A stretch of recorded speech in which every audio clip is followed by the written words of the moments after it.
revenge porn qui fait déjà le buzz. Il devait sortir ce vendredi, mais il ne sera pas disponible. Il est interdit de parution à la suite d'une plainte de l'ancien capitaine des Lions Indomptables. Le témoignage de son ex-petite amie devait donc sortir ce vendredi. Nathalie Koa, issue d'un milieu défavorisé de Yaoundé, raconte la face cachée de la star camerounaise. Elle le décrit comme un libertin, débridé, sans morale et sans scrupules, qui serait à l'origine de la publication de photos d'elle nues sur Internet. La maison d'édition a fait appel. Quant à l'auteur, elle se dit profondément blessée. Bangali Touré l'a rencontrée.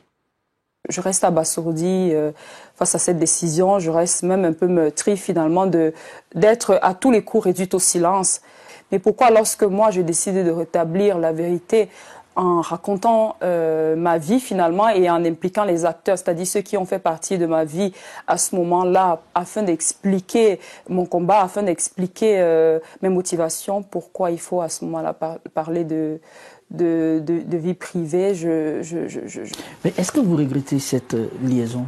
Je ne les regrette pas parce qu'au final, ce sont elles et ce sont tous ces échecs qui m'ont façonné au final. Et c'est en cette position de femme avertie que je voulais également sensibiliser mes jeunes sœurs.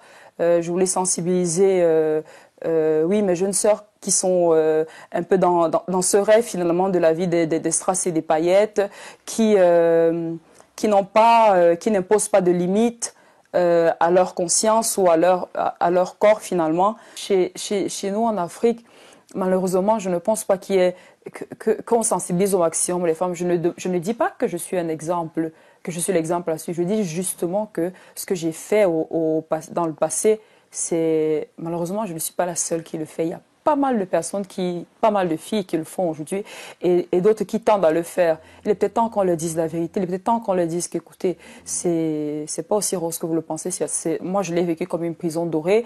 Et si je l'ai vécu comme une prison dorée, ce n'est pas de la faute peut-être à celui qui m'a mis dans cette prison-là. C'est également parce que je n'ai pas, moi, su dire stop quand il fallait dire stop. Donc vous, ayez le courage, lorsque vous avez l'impression que vous n'êtes plus en harmonie avec votre conscience, vos valeurs et votre éducation, de dire stop.